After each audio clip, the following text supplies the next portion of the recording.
BC గురుకులాల degree కాలేజీల్లో professional కోర్సులు job oriented దిశగా ఆలోచన 100% అడ్మిషన్లు పొందేలా ప్రయత్నాలు ప్రణాళికలు రూపొందిస్తున్న అధికారులు ప్రభుత్వానికి రిపోర్ట్ అందజేస్తాం.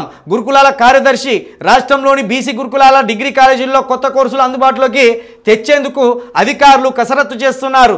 ప్రస్తుతం డిమాండ్ ఉన్న కోర్సులనే విద్యార్థులు ఎంచుకుంటున్న నేపథ్యంలో వారి ఆలోచనలకు అనుగుణంగా జాబ్ ఓరియంటెడ్ కోర్సులు ప్రవేశపెట్టాలని ఆలోచన చేస్తున్నారు. BCom CA, CS, BCom finance, BA archaeology, BA tourism, food nutrition, physiotherapy, occupational therapy, nursing వంటి కోర్సులను అందుబాటులోకి తీసుకొచ్చుకునేందుకు అధికారులు కసరత్తు చేస్తున్నారు. నేను ఒక సలహా ఇస్తా, తల్లిదండ్రులకు కావచ్చు, విద్యార్థులకు కావచ్చు. ప్రతి సంవత్సరం మనకు ఇంటర్మీడియట్ తర్వాత ఒక 20 లక్షల మంది నిరుద్యోగులు అంటే ఆ ఉద్యోగాలు చేయడానికి యువత సమాజంలోకి వస్తున్నది.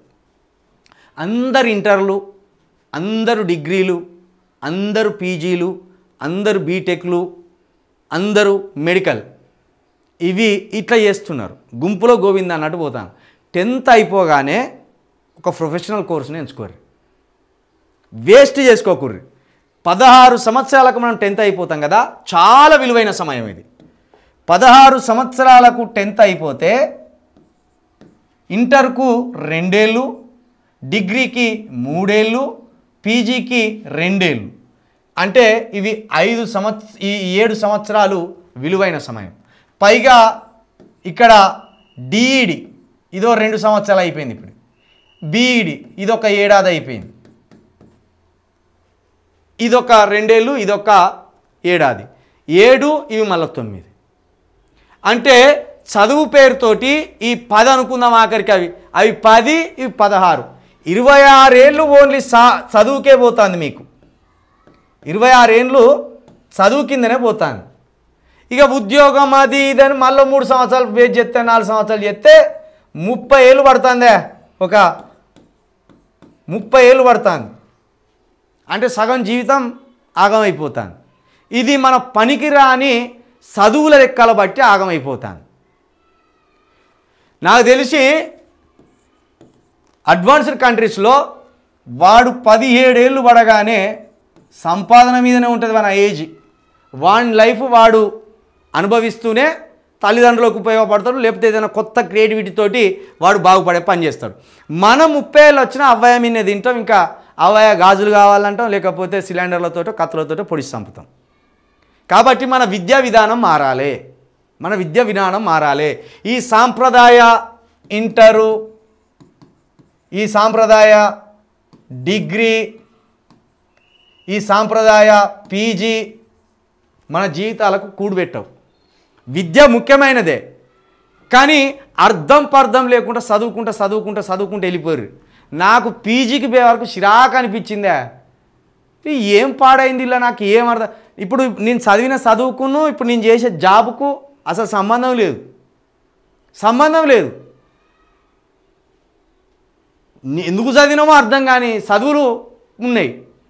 కాబట్టి ఈ విలువైన 16 సంవత్సరాల 10th తర్వాత విలువైన మీ 8 ఇయర్సో 9 ఇయర్సో 10 ఇయర్సో దాన్ని ఆ ఇంటరు, డిగ్రీ, పీజీ సమయాన్ని మీరేదైనా ఒకే ఒక పని మీద కనుక పెడితే మీరు 30 సంవత్సరాల లోపే తోపులు తయారవుతారు. అందుకే చూడండి, మా స్కూల్లో మా సార్ ఊరికే చెప్పేది, అరే చదువు వచ్చిన వాళ్ళకంటే చదువు రానోడు టక్కున బాగుపడతారా అనేది.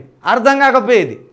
నిజమే, చదువు రానోడు ఒకడు కోర్టు సంపాదించిండు మా క్లాస్ వాడు ఏం చేసిండంటే, చదువు రానోళ్ళు అప్పుడు మా టైంలో 2001, 2002 టైంలో అప్పుడు టేప్ రికార్డులు ఉండే. టేబుల్ రికార్డుల రిపేర్ సెంటర్ పెట్టిండేవాడు. మేము సూటు బూటు వేసుకొని కాలేజీలోకి పోయి, నేను చదువుతానం రా, నీకు చదువులేదు శాస్త్రం లేదన్నట్టు పోజులు కొట్టేది. వాని రికార్డింగ్ సెంటర్ వాడి టేప్ రికార్డ్ రిపేర్ సెంటర్ కాస్త తర్వాత రికార్డింగ్ సెంటర్గా అయిపోయింది. ఏది క్యాసెట్లు వచ్చేది మనం పాటలు వినేదానికి, అది తర్వాత సీడీలు వచ్చేది, సీడీలు పోయి ఆఖరికి ఇప్పుడు వాడు కంప్యూటర్ షాప్ పెట్టిండు. అప్డేట్ అవుతూ వచ్చిండు వాడు. అంటే వాడు చూడండి, వాడి క్రమశిక్షణ, వాడి పట్టుదల, వాడి నిబద్ధత అక్కడ యాక్సెప్ట్ చెప్పాలనిపించింది. ఎక్కడ టేప్ రికార్డులు తయారు చేసే ఒక షాపు. అక్కడి నుంచి వెళ్ళి వాడు కాలానికి అనుగుణంగా ఇప్పుడు కంప్యూటర్ల షాప్ పెట్టిండు, ఏసీ రిపేర్లు చేసే పెట్టిండు. మొత్తం వాడి ఉత్తర తెలంగాణకు డిస్ట్రిబ్యూటర్ అయిండు. ఏడాదికి టర్న్ ఓవర్ 4 కోట్ల రూపాయలట. ఊరిని చదువు రాకపోయింది కానీ నీకు మొక్కాలరా నాయన అనుకున్నాం. ఇక మా దాంట్లో టాపర్ నేను. రోజు ఇక్కడ చదువుకుంటా, ఇదేం చిన్నది కాదు, అనేక మందిని బోధిస్తున్నాం, రూపాయి సంపాదన లేదు, పైగా ఒంటి మీదకి దెబ్బలు విమర్శలు ఇట్లుంటాయి. కాబట్టి ఒకటే అంశాన్ని ఎంచుకొని కనుక చదువుకోగలిగితే టాప్ స్థాయికి వెళ్ళిపోతాం. వాళ్ళ పోరాడు ఇంటర్వ్యూ చేస్తాను కాబట్టి మా పోరాడు కూడా 2 లక్షలు వేసి ఇంటర్వ్యూ చేస్తాం. ఇట్లా చేయకుర్రి, పిల్లల జీవితాలను భవిష్యత్తులను ఆగం చేయకుర్రి. మీరు ప్రొఫెషనల్గా మీకు ఏది ఇంట్రెస్ట్ ఉంటుందో 16 సంవత్సరాల తర్వాత ఆ ప్రొఫెషనల్ లైఫ్లోనే పోర్రి. ఈ సాంప్రదాయ డిగ్రీలు, సాంప్రదాయ ఇంటర్లు, సాంప్రదాయ పీజీలు, ఈ డిఈడి బీఈడి ఇవన్నీ వృధా అయిపోతాయి. ఒక్క గోల్ పెట్టుకోరు, డాక్టర్ అవుతా అంటే డాక్టరే. చేలో మనకు చదువు వస్తలేదు, 4 బర్రెలే కొనుక్కుందాం, పాల డైరీ పెట్టుకుందాం, కొనుక్కోర్రి. చేలు మాకు అది కూడా వస్తలేదు, ఇంకో వ్యాపారం టీ కొట్టు పెట్టుకుందాం, అది పెట్టుకోర్రి. నీది నాది ఒకే కథ అని ఒక సినిమా వచ్చింది, చాలా మంచి సినిమా. అలా ఒక మాట అంటాడు, డాక్టర్దే జీవితమా, ఛాయ్ కొట్టు పెట్టుకున్నది జీవితం కాదా, ఆటో డ్రైవర్ది జీవితం కాదా అంటారు. అవును, అందరిది జీవితమే.